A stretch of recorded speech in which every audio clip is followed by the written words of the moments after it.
రాజకీయంగా చూస్తే మా రెండు రాష్ట్రాల్లో అనేకంగా అణగదొక్కున్నారు బీసీలని. అరే 85% ఎస్సీ బీసీ మైనార్టీలు ఉంటే మరి ఇంతవరకు ఆ రాష్ట్రానికి ముఖ్యమంత్రి పదవి మా పెద్దలకి ఎవరికే కానీ రావడం లేదు.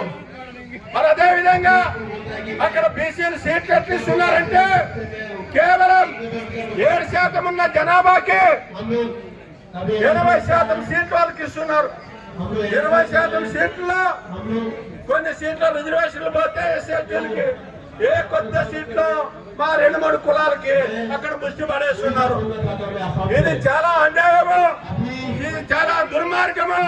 మరి రాబోయే రోజుల్లో అక్కడికి మార్పు రాకపోతే బీసీ సమన్వయ కమిటీ ఆధ్వర్యంలో అక్కడ ఆంధ్రప్రదేశ్ లో ఒక పెద్ద ఉద్యమాన్ని తీసుకొచ్చి మరి అక్కడ ప్రజా సంఘాలని కుల సంఘాలని